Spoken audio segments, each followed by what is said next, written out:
Picture this. You're picking out wedding cake flavors on a Tuesday morning, scrolling through venues for your dream wedding, and texting your fiancé about honeymoon destinations. By Friday night, you're sitting in an empty apartment with a pregnancy test in your hand that isn't yours, staring at a positive result that's about to destroy everything you thought you knew about love, trust, and the woman you're going to marry in 3 months. I'm Jake, and what happened next changed my life forever. Sarah and I had been together for 4 years. We met in college during our senior year, both studying business, both dreamers with big plans. She was the kind of person who color-coded her planners and had backup plans for her backup plans. I love that about her. She made me feel like we could conquer the world together. After graduation, we moved to the city and got our first real jobs. I landed a position at a marketing firm, nothing glamorous, but it paid the bills. Sarah got hired at this prestigious consulting company downtown. The kind of place with glass elevators and those fancy coffee machines that make drinks you can't pronounce. Her boss, Marcus, was everything I wasn't. 10 years older, corner office, designer suits that probably cost more than my monthly rent. Sarah would come home talking about him constantly. Marcus thinks we should expand into the European market. Marcus has such innovative ideas. Marcus is taking the team out for drinks to celebrate the Henderson account. At first, I thought it was just professional admiration. Sarah was ambitious, always had been. She wanted to climb that corporate ladder, and Marcus was her ticket up. I supported her dreams, encouraged her late nights, celebrated her victories. Looking back, I was basically cheering for my own downfall. We got engaged 8 months ago at our favorite restaurant, the little Italian place where we had our first date. Nothing fancy, just some overpriced pasta and a ring I'd been saving up for since our second anniversary. She cried. I cried. Even the waiter teared up. It felt like everything was falling into place. The wedding planning started immediately. Sarah threw herself into it with the same intensity she brought to everything else. We booked the venue, sent save the dates, tasted about 50 different cake flavors. I was handling the music and photography while she managed everything else. Honestly, she was better at it than me anyway. Those late nights at the office became even later. Weekend work sessions became the norm. Marcus really needs me on this project, she'd say, rushing out the door on Saturday mornings. This could make my career, Jake. Just a few more months, and then we can focus on us. I trusted her completely. Why wouldn't I? We were planning our future together, talking about kids, looking at houses in the suburbs. She'd show me Pinterest boards of nursery ideas and laugh about how our kids would have her organizational skills and my sense of humor. The first red flag should have been the phone calls. Sarah started taking calls in the other room, speaking in hushed tones. When I'd walk in, she'd quickly wrap up the conversation. Just work stuff, she'd say, but her cheeks would be flushed and she'd avoid eye contact. Then came a new clothes, designer blouses, expensive perfume, lingerie I'd never seen before. The company's doing well, she explained. I got a bonus. But when I suggested we put that bonus toward the wedding, she got defensive.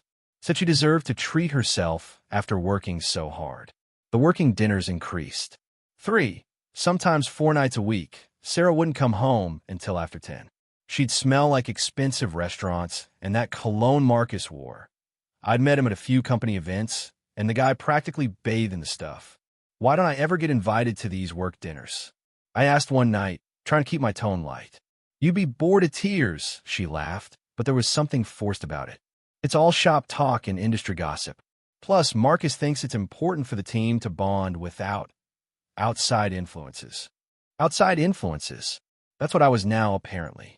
The intimacy between us started disappearing too. Sarah was always tired, always stressed, always had a headache or an early morning meeting. We went from being physically close every few days to maybe once a week. And even then, she seemed distracted, like her mind was somewhere else entirely. I started paying attention to details I'd previously ignored. The way she'd smile at her phone when she thought I wasn't looking. How she'd gotten suddenly secretive about her calendar. The fact that she'd started working out at a gym near her office instead of our usual place together. Maybe we should postpone the wedding, she said one evening, completely out of nowhere. We were watching TV, and she just blurted it out during a commercial break. What? Why? My heart started racing. I'm just so swamped at work right now. This promotion opportunity came up, and Marcus thinks I have a real shot, but I need to focus entirely on the Henderson project. A wedding would be a distraction. Sarah, we've already put deposits down. Your dress is being fitted next week. My parents booked their flights. I know. Maybe just push it back a few months? Until things settle down. That night, I lay awake staring at the ceiling while she slept peacefully beside me. Something was wrong. Really wrong.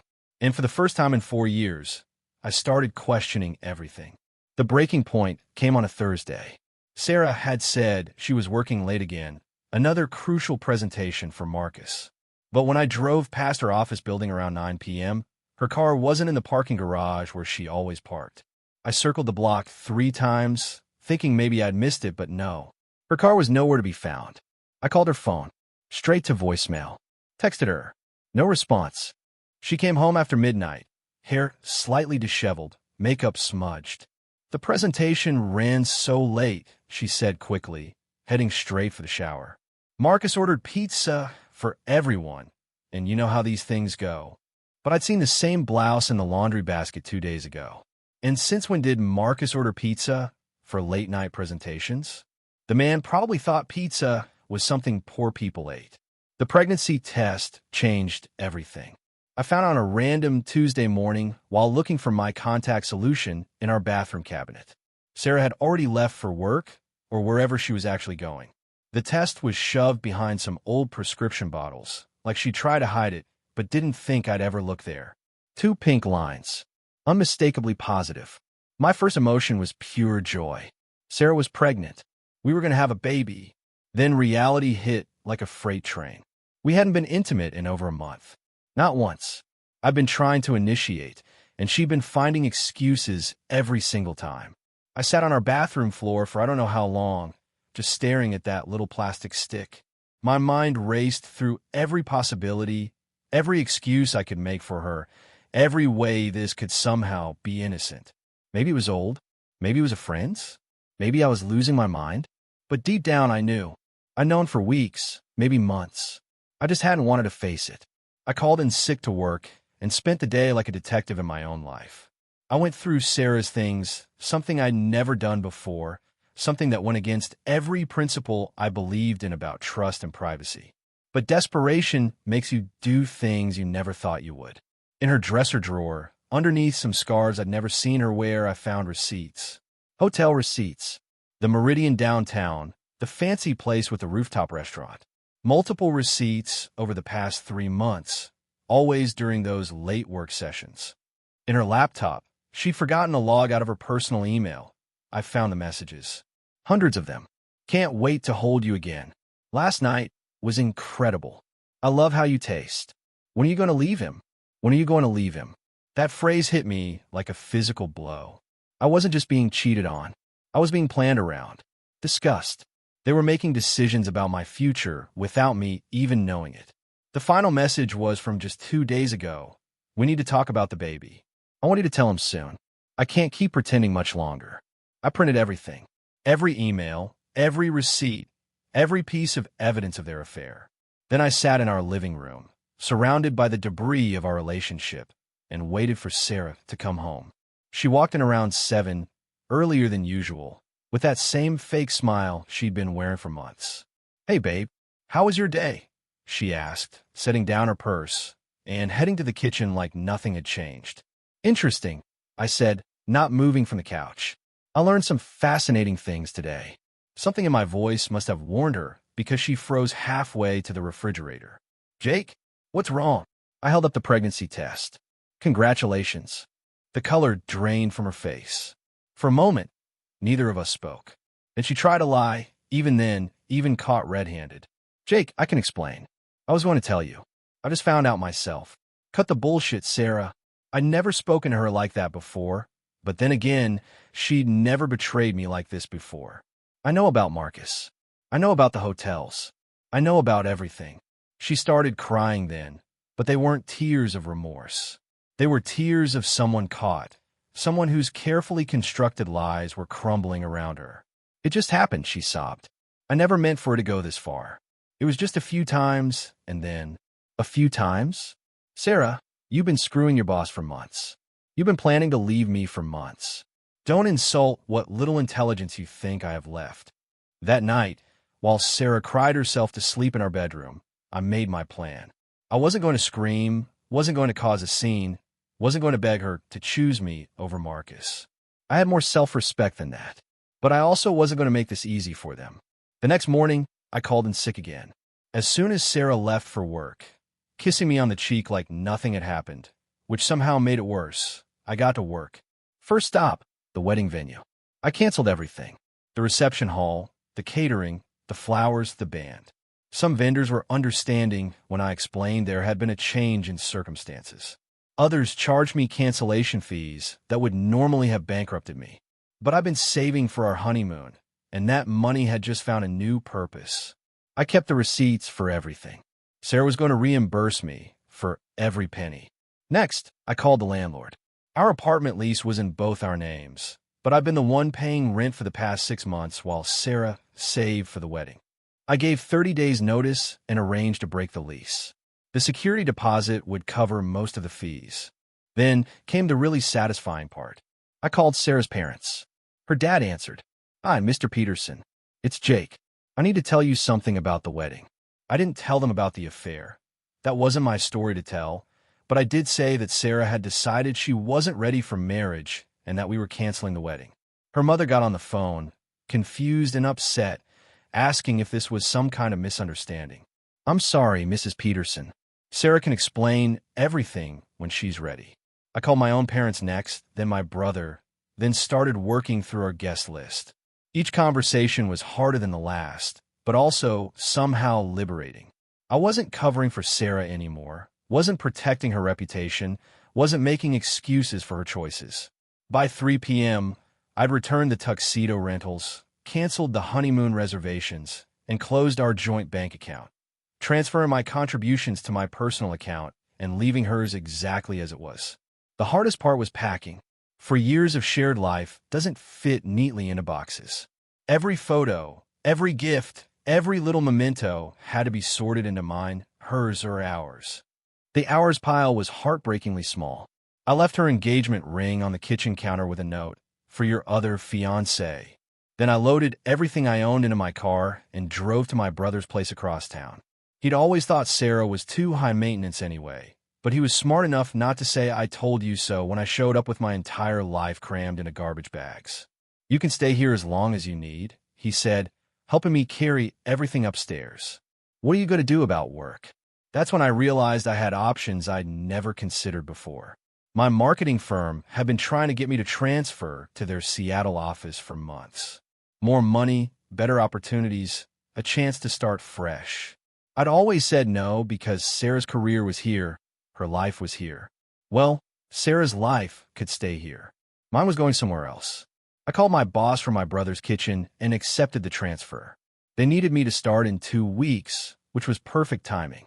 Sarah came home that evening to an empty apartment. Well, not completely empty. I'd left all her stuff, including some things I probably paid for, but didn't want anymore.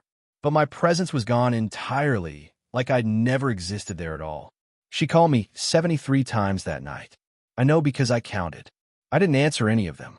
The text messages started around midnight. "Jake, please, we need to talk. I know you're hurt, but running away won't solve anything. At least let me explain." At 3 a.m., she tried a different approach. "I'm not keeping the baby.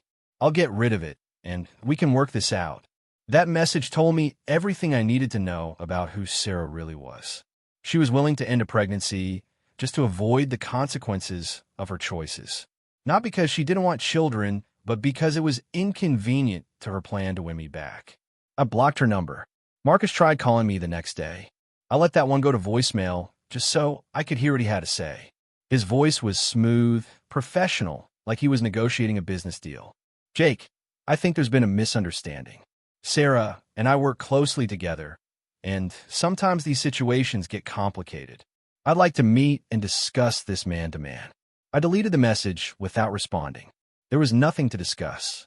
2 weeks later, I was in Seattle, starting my new job, living in a studio apartment with a view of the Sound. It wasn't much, but it was mine. No shared spaces, no compromises, no lies hiding in bathroom cabinets. My first week there, I got an email from Sarah. She'd somehow tracked down my work address. The subject line was, "Please read this. Jake, I know I hurt you. I know I made the worst mistake of my life. Marcus isn't who I thought he was. The promotion was just a lie to keep me interested. I'm not pregnant anymore, and I realize now that I threw away the best thing in my life for nothing. Please call me. Please give us another chance. I love you." I read it twice, then forwarded it to my brother with a note, "In case you ever wonder why I moved across the country." His response was immediate. Good riddance to bad garbage. 3 months later, my brother sent me a Facebook screenshot. Sarah had posted an ultrasound photo. She was pregnant again, or still pregnant. I couldn't tell which. The caption read, "Excited to start this new chapter with my amazing partner Marcus." I felt nothing. No anger, no sadness, no regret. Just nothing. It was like reading about strangers. 6 months after that, another screenshot from my brother, this one a local news website. Marcus's company was being investigated for embezzlement. Apparently, he'd been using company funds to finance his lifestyle. The hotels, the expensive dinners, probably Sarah's new wardrobe too. Sarah's LinkedIn showed she was seeking new opportunities in marketing. Marcus was seeking new opportunities in federal prison, from what I could tell. I started dating again about a year after moving to Seattle. Nothing serious at first, just coffee dates and casual dinners. It was strange learning to trust again, learning to believe that not everyone was hiding secret pregnancies and affair partners. Then I met Anna at a hiking group. She was a veterinarian, down to earth, the kind of person who wore the same jeans 3 days in a row and didn't own any design or anything. She made me laugh, called me on my bullshit, and never once made me feel like I was competing with her boss for her attention. We've been together for 2 years now. Last month, she moved into my apartment, well, our apartment now. It's bigger than the studio, with room for her dog and my growing collection of houseplants. We talk about everything, fight about stupid things like whose turn it is to buy groceries, and never, not once, have I wondered what she's really doing when she says she's working late. Last week, I got a LinkedIn message from Sarah. Just seeing her name in my inbox made my stomach clench for a moment, like a muscle memory of betrayal. "I saw you got promoted again. Congratulations. I hope you're happy." I stared at the message for a long time, then deleted it without responding. Some chapters of your life deserve to stay closed. But here's the thing about revenge. Real revenge isn't about making someone pay for what they did to you. Real revenge is building a life so good, so fulfilling, so genuinely happy that their betrayal becomes the best thing that ever happened to you. Sarah cheating on me with Marcus didn't destroy my life. It revealed who she really was and freed me to find someone who actually deserved me. It forced me to take that job transfer I'd been too scared to accept and led me to a city where I met the love of my life. Sometimes the worst thing that happens to you turns out to be the best thing that could have happened to you. You just have to be brave enough to walk away from what's destroying you and toward what might save you.